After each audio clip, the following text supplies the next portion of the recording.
Well, we're getting ready to get started. That's all I can say. It's Sunday morning. So thank you so much for joining us on this Sunday morning. Thank you, everyone, for being a part of our show. Your show will go live in There we go. The countdown. 4, 3, 2, 1. Thanks, everybody. Great Sunday morning to you. Thank you so much for joining us. This is Harry Kimmick with Down to Earth, and it's the Sunday morning edition in which we talk about faith and how important it is to have faith as a part of our lives. We all believe in something. I find that we tend to believe in something a lot bigger than ourselves, and that having faith is a good thing. In fact, recent studies have shown that folks who have faith respond better to crises, live longer, and as a matter of fact, are not as stressed out. So, having faith is a good thing. So, we're talking about the parallels between Stoicism and Christianity. So, to set some background for you, we'll start that in the meantime. But in the meantime, I wanted to remind all of you, thank you so much for joining me, that our show, our podcast, is also available on blogtalkradio.com, as well as Anchor FM, Apple Podcasts, Google Podcasts, uh, Spotify, and a variety of other podcast platforms. So download and subscribe so that we know what you're listening to and what you like. Thank you so very, very much. Greatly appreciated, everybody. Thank you so much. So, the parallels between Stoicism and Christianity. And by the way, just before I get started, I wanted to ask you guys who watched football yesterday, college football. I took in a few games, very relaxing. I was doing laundry. You know how that is, right? Still have to do laundry, right? And it was very relaxing. I sat down and did laundry and had a cup of tea and had a slice of pizza and did my laundry and watched some college ball. I was so thrilled, right? So I just wanted to say you're missing out. So today is the NFL. So I'm encouraging everybody to relax, take a moment to chill, right? And to watch the NFL, right? And to chill for just a second. We all need a chill pill, right? We all need to chill just a bit and chill and chill and chill. And then, of course, after that, it was just time for bed. Right? Because I couldn't I couldn't do anything more. So the parallels between Stoicism and Christianity is, but first we have to explore what is Stoicism and what is Christianity, right? So Stoicism is an ancient Greek philosophy formed in Athens, like much of what our Western civilization is based on. It's based on ancient Greek philosophy. Let's be clear about that, right? And Stoicism teaches that virtue, the highest good, is based on knowledge, that the wise can live in harmony with the divine reason that permeates nature. Christianity, I'm not so sure if I'm a fan of Stoicism, but Christianity is based on the teachings of Jesus Christ of Nazareth, and of course, Christianity teaches love, compassion, charity and forgiveness, hope, and that it is only through faith and Jesus that you can achieve eternal salvation. So Stoicism ignores the whole eternal salvation part and just teaches that you can live in harmony with the divine because virtue is the highest good. And virtue is based on knowledge. And the rest of us are looking at each other like there are a lot of serial killers with that virtue. There are a lot of serial killers with a lot of knowledge. There are a lot of pedophiles with a lot of knowledge. Fat lot of good that has done us, right? Stoicism then appears as the polar opposite of Christianity, with Stoics relying solely on reason, logic, and knowledge to achieve inner peace. Isn't that the truth, though? You know these fake people who will tell you that I am at such peace. And I'm not making a mockery of it. I'm just saying I am at such peace because I believe in reason and I believe in logic. And the rest of us are like, seriously? Christians however, rely on Jesus' forgiveness of sins to achieve salvation for their souls. Some people believe that the two philosophies have more in common than meets the eye. I don't think so. I think if you're a stoicist, uh, Stoics, if you're Stoic, you tend to rely on reason and logic. Christianity teaches faith in Jesus. That's what Christianity is based on, the teachings of Jesus Christ. So Christianity teaches faith. So what I want to do, I want to draw the line between, because I want to show you how some of us arrive at this place where we determine that faith is not necessary to achieving inner peace, and that faith is not necessary for us to live while having inner peace. Whereas Christianity is saying, well, first have faith in Jesus, believe, show love and compassion. Whereas Stoics believe in reason and logic. Sometimes Stoicism is what tells people that if you really try and work really hard enough, you are going to be good and you're going to achieve your dreams. And then people spend their whole lives trying and then get evicted, then lose a job, and then everything falls apart. Whereas this is why you find people who are stoic tend to be what? They tend to be in academia. They tend to be intellectuals because that's where it works, right? That's the only place that stoicism really can reside. You find that stoicism resides in people who are academics and resides in people who are scientists. They're protected by their world of reason and logic because that's where it's a safe space. But if you never find them as entrepreneurs. You never find them as business people in the real world living out real life scenarios. As for me, I might as well just tell you right now, you're going to find that I believe in Christianity more. I believe in having love for one another. I believe in having compassion. I believe in having faith. I believe in what is good. I believe that we should trust. But I also believe that you shouldn't kill me. You shouldn't hurt me. Stoicism, on the other hand, pretends that if people are reasonable on logic, so you can reason down a serial killer, you can reason to a pedophile. I, on the other hand, I'm like, that person will have Jesus in them no matter what they say, so they need to go to jail for hurting that child or for killing that person. Do you see what I'm saying?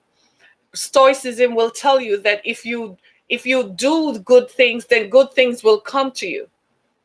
I have found that people have done good things and still end up on the street. Yesterday in the morning, it's one of these things that happened that you didn't expect. I thought Saturday morning was just going to be a morning when I would get a chance to stay home, right? And I would get a chance to just chill, at least for the early hours of the day.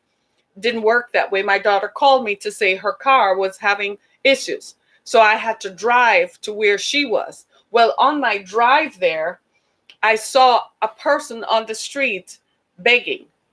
And I remember that a couple of times I've driven by that location and I've reminded myself that I need to keep singles so that I can give. And I'm sitting there and I'm wondering, should I give? Because sometimes you evaluate, should I or shouldn't I? And just at the point where I thought I shouldn't, somebody else gave.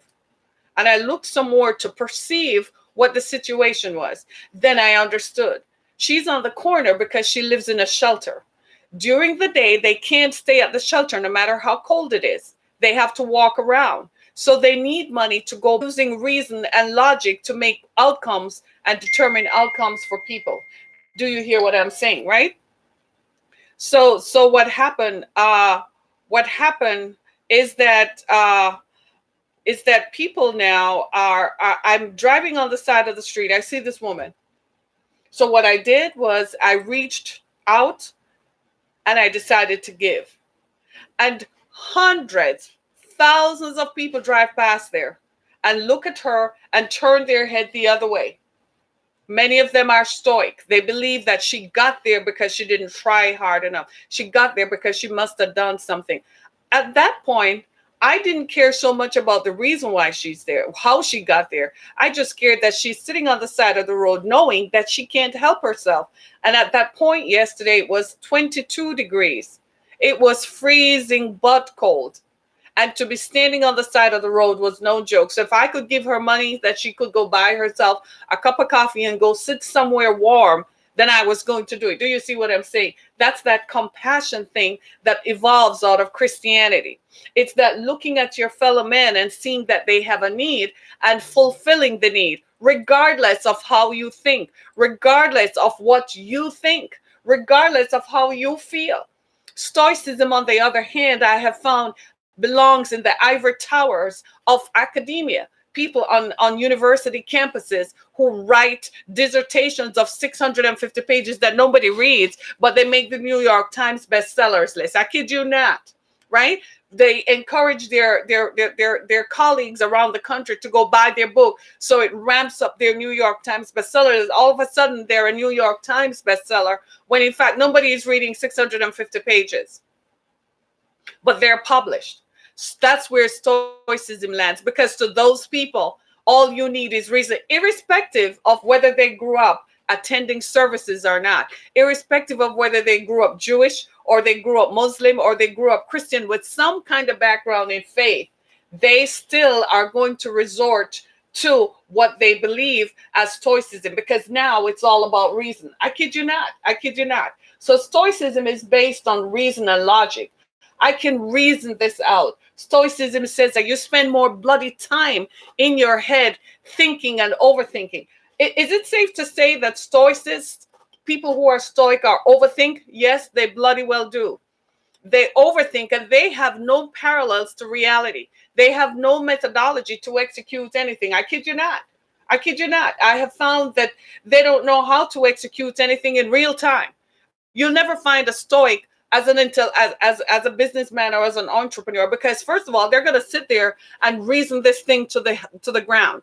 If Bill Gates, Warren Buffett, Jeff Bezos were stoic, they would never have achieved anything. If Elon Musk were a stoic, he would never have achieved anything. Why? Because a stoic just sits there and reason, and at the end of the day, nothing gets done. Because by the time they finish reasoning, they think so much inside of their heads. They spend so much time inside of their heads. By the time they're done, they come up with nothing. All it is a bunch of thoughts that they write on a page, and other people similar to them celebrate it. And before you know it, you and I are in a mess. Stoics are the reason why they shut down psychiatric hospitals. Some guy who was a Stanford professor determined that one hospital experience was so bad, they shut down psychiatric care across the country. Now we have a problem with homelessness. That was someone who reasoned that if you don't put people in a hospital, they're so bad that people who are mentally unwell should be released to the general public, and created this whole diaspora of antidepressants that have done nothing to cure people. That's what Stoics do. Stoics reason. Stoics come up with ideas, none of it executable. I dare say that the people who determined that we should land on the moon were not Stoic. There were people who had faith. There were people who executed. There were people who not only were they logical thinkers, but they were backed up by people who said, but if you do this, this can be done. Stoicism has its place, but Stoicism should reside in intellectual backgrounds, in backgrounds where you can proliferate. You can just proliferate in those situations. You actually will blossom in those situations, but you have no real time in what is current and in what is real time for people. Stoics are going to drive past that woman I saw on the street and reason, why is she on the street? Perhaps a better thing to do rather than give her is to go find a shelter where you can put her. That's not answering her immediate need right now. A Stoic is likely to say, well, how did she get there? Let's examine her background. Let's try to figure out how and why she got there. Whereas a Christian is just like, that's a brother or sister who is in need. Let's go help them. I think we're going to have some Stoics in Detroit in a minute, because gun violence is at epidemic proportions. After we thought we had a bloody week on Wednesday night, they've been shooting each other up. 7 people were shot within 24 hours. I want a Stoic to come and tell me how to reason that out, because a Stoic is going to tell me that those people lack hope and those people lack good fortune, and perhaps if they were to sit down, they could possibly find a way out. No, those people are poor and poverty struck, and are trading in drugs because of public policy that reviews the infrastructure so they have no opportunities for employment. Do you see what I'm saying? I would not want a Stoic to be head of public policy any day. They're the people who create the endless meetings. Have you ever been in a meeting? I'm one of those persons when I'm going to a meeting, I'm like, what is on the agenda? What are we going to achieve? If it doesn't move, I am gone. I don't have time to sit there and listen to a loose bunch of intellectuals intellectualizing. I like action. What is the result? When I'm talking to folks, I have learned to temper myself because I want to get to the bottom line. What is the result? You know what they say about me? They say they don't like that. I don't have time to sit and listen to your BSing. I want to know what the result is going to be. But what people like is for you to sit down and listen to how deeply intellectual they are. I don't care. What I want to know is there a solution to this? Do you see what I'm saying? Good morning. Who is this joining me? You like my outfit? You want to see my outfit? Oh, Lord. Right? Do you see what I'm saying? So let me give you a bigger screen. Can we see your outfit? You love my shirt and my hair. Thank you. Right. Thank you, Gavinson. I haven't seen you in a while. Right? So do you see what I'm saying? So Stoics, I'm just wearing, you don't want to see my full outfit. I'm wearing leggings. You don't want to see that. Right? So Stoics then, one of these days I'll stand actually. Maybe you'll like it more. Right? So Stoics then want us to intellectualize stuff. There's nothing wrong with good intellectualism. Maybe that's how man ended up on the moon, because maybe a Stoic sat down and said, what if we could go to the moon? What if we could develop a trajectory that would take us to the moon? Maybe it was a Stoic who came up with that idea. As for me and the rest of us, we're like, well, you got to fly there because you can't walk there, so, and you can't jump. So develop a contraption that can make you fly and you'll be a winner. That's how the rest of us would see it, right? We have faith, and the Stoic might argue that, well, faith is reason, because you have to think about the divine, because after all, that's part of Stoicism. They reason with the divine. Jesus never said, he did say at one point, come reason with me. But that's when he has an idea he wants you to know. Right? So a Stoic then is going to say, let's reason this out. Practical experience is not bearing that fact out. Practical experience is saying, come and reason with me. Let us find a way to solve the problems of humanity together. We have real problems in our world today. We have real issues. And whilst we welcome the dissertation of thinkers and thought leaders, at the same time, we want thoughts and ideas that are executable in real time. We have problems of poverty worldwide. We have problems of clean air worldwide. Our planet is significantly impacted by our modern way of life.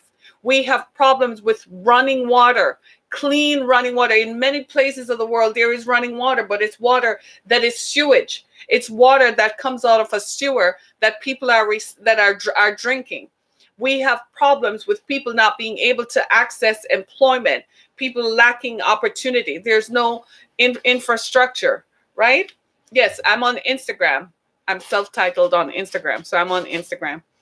You can find me on Instagram. Thank you. I appreciate your feedback. Thank you, Gavinson. Been a while, right? Do you see what I'm saying? So Stoics help us to find some solutions to energy. Energy in many places of the world is not sustainable. Energy is expensive. Here in the United States, we're grateful that we have energy. Some people right now are struggling to keep their homes heated. It is cold. The weather here, I was reading something on my Instagram page this morning where someone from Russia was comparing the climate of Detroit to that of northern Russia, where he comes from. I kid you not. He described the climate as very cool. I'm like, huh? You're comparing my climate to northern Russia. So therefore, we have problems with people are without heat, right? We're seeing homeless people in spaces where traditionally we've never seen homeless people before. That is as a result of the march of industry, where profit is exalted above people. So I would like some Stoics to come and reason with me and show me how we can overcome these barriers. I'm going somewhere with this. You're going to love this. You're really going to love this one, right? I want to hear from some Stoics. Thank you, right? Because a lot of people believe that I've noticed a lot of people, and a lot of people who are industrialists, right? When I say industrialists, people who have industry, a lot of people who are industrialists are stoic. They say that you don't need faith. I mean, wasn't it Ted Turner, the guy who started CNN? Remember him some years ago? He said Christianity is for losers. And there are people today who are saying that Christianity is a form of mental slavery. I'm just telling you what people are saying. And especially in the Black community, there are some thinkers who say that practicing Christianity is the white man's God, is the white man's way of keeping other Black people mentally enslaved. There is some truth to that, because they're going to tell you don't fight back. Because when they do something that's bad, they're telling you don't do this, don't do that. Yeah, they're going to tell you that after they have already done all the hurt. So it's up to you to choose. You have to be able to discern, is that coming from the divine, or is that some guy's idea that he wants to keep me mentally enslaved? I think most of us, when we go to church, we're not actively thinking. We kind of just sit there, and whatever they say, you just let it flow into you. And if you were to employ your own thinking and your own reason and logic, as the Stoics say, then you will come to a place where you reject some parts of what they say that is not coming from the divine, but you will keep some parts of what they say that is coming from the divine. That's the parallel between Stoicism and Christianity. The fact that both methods, both teachings employ some level of the individual being able to reason. That's good. But don't take that reasoning so far that you're going to reason out why people end up in bad situations. And that if they just think these things through, then you can overcome. It doesn't work for everyone. It's based on the color of your skin. It's based on where you come from. It's based on who you associate with, but it's primarily based on the color of your skin. Years ago, I'm going to tell you this truth.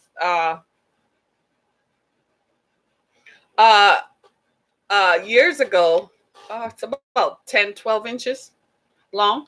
Years ago, uh, a guy from the Middle East said to me, why is it that wherever you go in the world, Black people are poor? Interesting idea. I didn't have to think about the answer. I said, because historically, Black people have always been the one the white man kept poor. And I'm like, Africa, anybody? History? And he thought about it. I said, you're a brown person. Traditionally, your people are not rich. You come to the US and use your entrepreneurship and enterprise, and you come to Europe and you make it. But in your country, most people like you, what are they like? And he had to think about that for a second, right? He's of a different faith. He's Muslim, right? But it just goes to show you how perception, right, overrides what people think. I kid you not. The parallel I see between Stoicism and Christianity is the fact that if you employ your reasoning ability and if you think about stuff, then you might arrive at a conclusion, at a logical conclusion. However, that's where the two bodies of thought differ. Most Christians today have been trained not to think. The preacher says, I do all the thinking for you. So Christianity as a body of thought is promulgated by going into a house of worship, an assembly, right? A worship center, whether it's called a church, a gathering, a cathedral, a sanctuary, right? And you listen to someone expound on his idea. That's his idea. He uses the scriptures as a backing for expounding on his ideas, but you, the listener, should employ your own reasoning and logic. It's much the same way if you go to a lecture, or if you were to come and hear me speak, you're going to hear me expound on ideas, but you are going to employ your own reasoning and logic to it, right? Sincerely, sure, right? Well, it's the same thing Christians should employ and think about when they go into houses of worship and worship centers and cathedrals, whether they call it a cathedral or whatever, right? We're not examining other faiths, so I'm not going to reference the names of their worship centers, right? But so we should think, you should reason. In fact, it is written in the scriptures, come reason with me.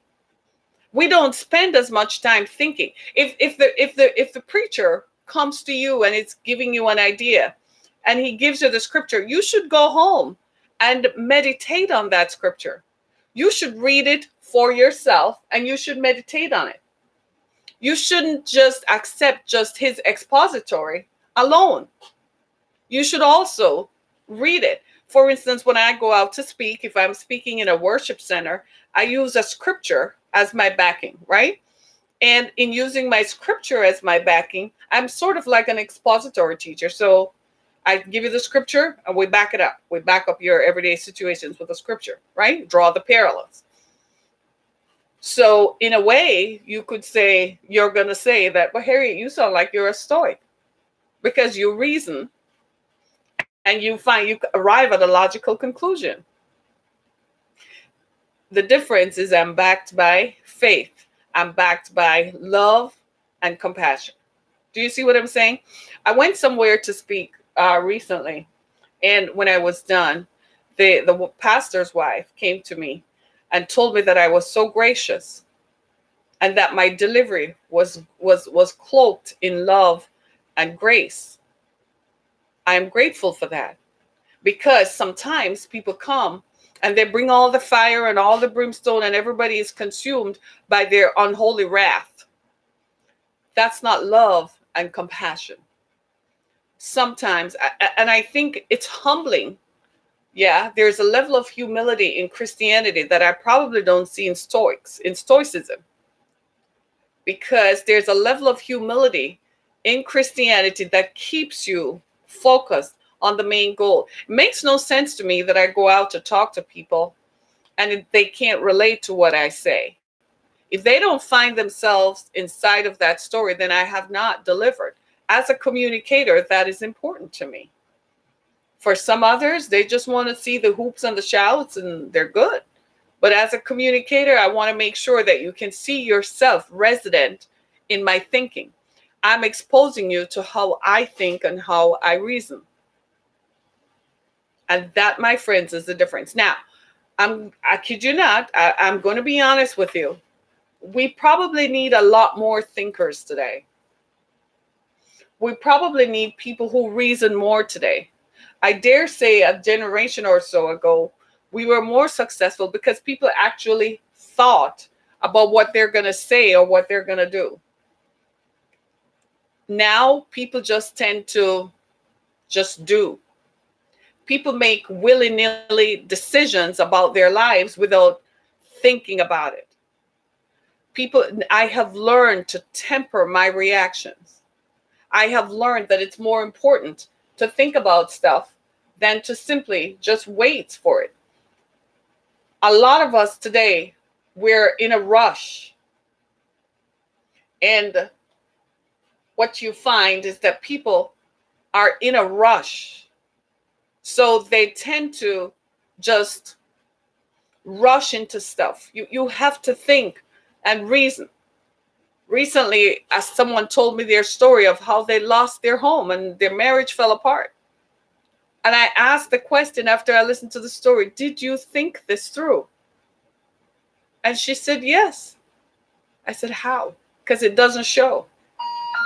Right? Because if they had thought it through, they would have seen that it was not going to work. The idea they had, while it is an idea, not all ideas are good ideas. Even when it looks good, it might fit a desire you have, but that doesn't mean it's a good idea. Which probably could do with employing some stoicism so that they can reason and put it to logic. Sometimes Christianity asks us the difference. One of the greatest parallels between Stoicism and Christianity is faith. right? Blind faith, just the belief that it is going to work. Well, if you feel that your decision making is orchestrated by the divine, then you can walk by faith. But if it's just something you sat down and thought of one night when you were high or when you were drinking, I suggest you exercise some due diligence over that decision, which is what this person never did. Probably was high, probably were drinking, and in that haze, they come up with ideas that are not able to be carried out, that don't work, right? And then the idea collapses, but attendant to the idea are people. There are people involved in the process. And in the crosswalk, people got hurt, including themselves, right? So you got to look at it from the perspective and from the point of view that if I'm going to practice anything, I want to practice something that actually has some level of compassion. Why? Don't you feel that you would want, if you were going through something, wouldn't you want someone to empathize with you? Wouldn't you want someone to identify with what you're doing? Well, that's called compassion. Somebody has to have compassion to look at your situation and feel the same way that you feel, or be affected by your situation, to be able to say, well, I'm going to help. I have found in our modern way of life, compassion has left the building. Compassion is no longer something that people think about. People reason, well, they reason that if it's going to be good for me, it's going to be good for me, and to heck with everyone else. So there's plenty of that going around, a lot of that. But compassion, sadly lacking. Compassion is not something that is high on people's agenda. Forgiveness is a tenet of Christianity. Being able to forgive someone. Most people today are like, what? Let me explain. Forgiveness does not mean that you leave yourself open for the person to do it. The ideology behind forgiveness is that as many times as they hurt you, or you allow them to hurt you, you forgive them. As for me, you get 3 tries and you're done. Typically, it used to, I've grown. It used to be once. You show me who you are one time and I write you off. That worked beautifully. And then people were like, no, you shouldn't so readily write people out. Then I tried them. And I found that I was right the first time. Right? So forgiveness is being a tenet of Christianity, is based on the idea that if someone hurts you, you forgive them. And if they do it again, you forgive them. And they do it again, you still forgive them over and over. Here's the thing. At what point is your reason and logic going to interfere and say, I can't let this person continue to do this to me? That's entirely up to you. That's where your free will comes in. Do you see my point? Do you see what I'm saying?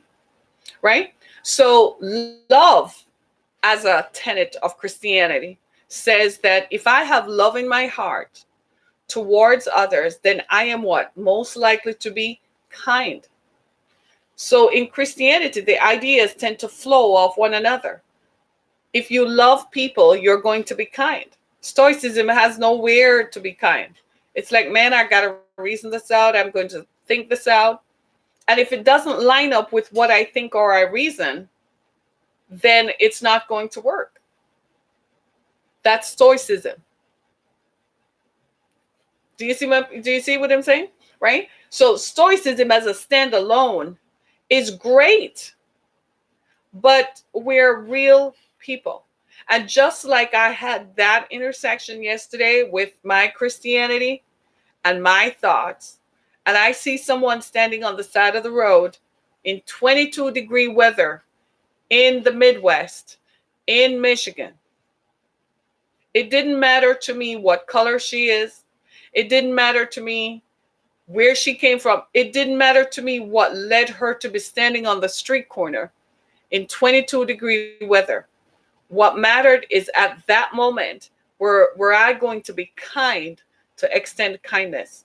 Were I going to be compassionate and display the love of God that comes through us to intersect her life and give her some money so she can go buy a cup of coffee and sit somewhere warm for an hour or two. To me, that's the greatest difference. The ability to see love, the ability to practice love, the ability to be kind. I have found that in our modern way of life, kindness has gone through the window. I was reading something on Instagram this morning. I think it's on CNBC that Jeff Bezos has is in a couple of years ago he had pledged he would give away $2 billion so to others, that he actually followed through and has given away 98.5 million to homeless shelters around the country and to places that provide resources for young children. And I said, how very kind of him. How very kind to help others who are in need. We need more philanthropists like that. We need philanthropy that is based on the idea of giving back, based on the idea of compassion. That idea, but for the grace of God, go I. So I ask you today, as you look around your situation and your circumstances, can you employ that idea? Can you think about that? But for the grace of God, go I. Can you think that as you drive past people on the street corner, as you drive past people who are standing waiting on an Uber or people who are waiting on the public bus, can you employ the idea, but for the grace of God, go I? As you sit back today to watch the NFL, the luxury you have that you can take time today to watch the NFL, would you think about, for the grace of God, go I? Would you think about the people who are in shelters who can't watch a football game if they want to? Would you think about, for the grace of God, go I? Today, when you sit down to have a meal, whether you door dashed it, Uber Eats it, or whatever form of meal delivery option you exercised, or whether it was just you with your own self agency, you got up and made yourself dinner, right? The compassion, the ability you have just to go in your refrigerator, pull something out or your freezer and cook it. Turn your stove on and boom, you can make a meal for yourself. Would you think about, but for the grace of God, go I? There are plenty of people for whom this is their reality. There are people this morning who woke up in a shelter who there are 50 people lined up to use the same bathroom. This morning, when you got up to go use the bathroom, there was not a line waiting to use the bathroom. You got up and used your bathroom freely, did whatever you wanted to do. You could brush your teeth without someone yelling at you. You could have a shower using the soap of your choice as you proceed to do your own personal hygiene. There are people in shelters for whom that is not a reality. You could go and make yourself, you probably had your coffee set up from the night before. So you could go pour yourself your own coffee and sit down and turn on the news of the day, all the while looking out and saying, this is my life. But for the grace of God, go I. Hear me out. Just a few. I want you to think about this. Yesterday, as I drove and I saw that woman standing on the corner, you know what I thought about? But for the grace of God, go I. It could have been me with my 2 children being on a street corner, waiting on the largesse of someone to relieve my discomfort, my pain, my hunger, my desire for heat, my need for heat. It could have been me, but for the grace of God, go I. I want you to think about that. It's what led me to start the Exodus Foundation to provide shelter to victims of human trafficking. It's what led me, it employed a great deal of compassion. The circumstances that pervaded my life, the situations that caused me to be in the situation I was in, I began to look at them as need. It was driving me to the conclusion that I had to do something. I have the ability to extricate myself. I have the ability to come to you and to tell you about others. And so I had to go through and experience the kinds of situations that real people go through to be able to say something has to be done. So I'm going to ask you, but for the grace of God, go I, would you help me? Would you go to the exodusfoundation.com and make a donation? Would you click on that donate button and make a donation to help us as we continue to provide services? Sign up and become a monthly giver. Every time that you sit down to take a cup of coffee, know that there are people who cannot do the same. The things you and I take for granted. That's the difference with Christianity. Jesus said this one thing. He said, this one commandment I ask you to do: love one another as I have loved you. And I have found that if we love one another, we won't kill, we won't rob, we won't murder. It's that simple. But do we follow it? No. If you can think about like that woman I saw in the corner, her face is still in my memory. I looked at the tears that ran down her face, at the level of compassion that it took for someone else. And she was looking at me, and she looked at me and she probably said, that woman is not going to give me anything, until I tooted my horn. And she was totally shocked that no, I wasn't going to drive past her, but for the grace of God, go I. This is the difference between Stoicism and Christianity. This is the merge point. You know, on the freeway where you are coming off the ramp and you're going to join the freeway, at that point where the sign says merge, that's where Stoicism and Christianity merge. The place where human compassion takes over, the place where love overrides what I think. I could think anything I wanted about that woman, but the fact is, she was standing there because she has a need. She's not standing there because it's a joke. She's standing there because she has a need.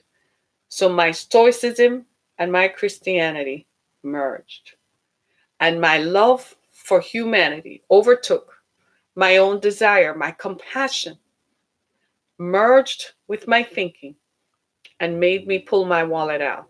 So I'm going to ask you today, while you can go and buy more stuff that you don't need, we all do, go buy something else because the advertisers made play a good story that played upon your senses. Would you consider pulling your credit card out, your debit card out, your bank card, and make a donation to the exodusfoundation.com?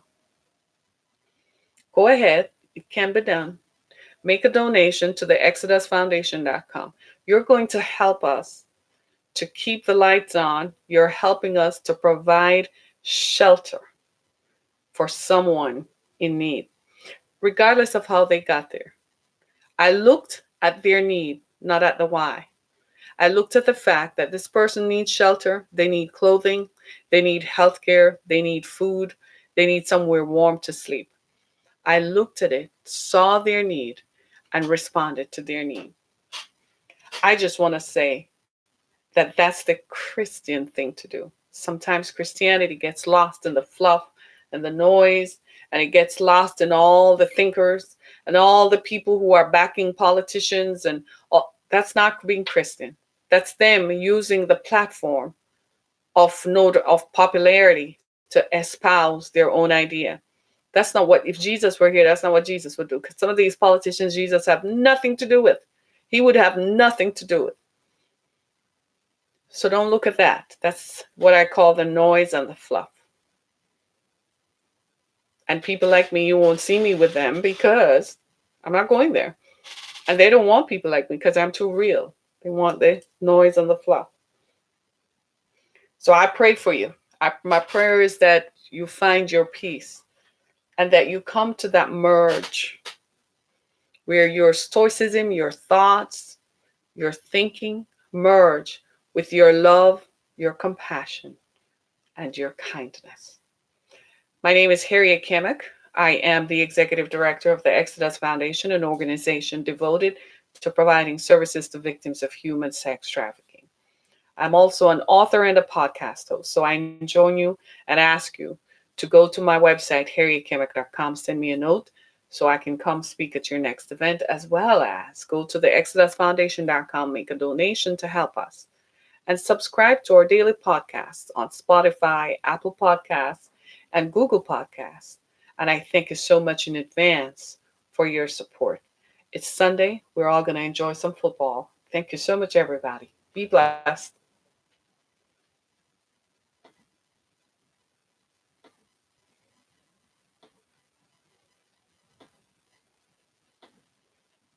Okay. Thanks so much. Follow me on Instagram.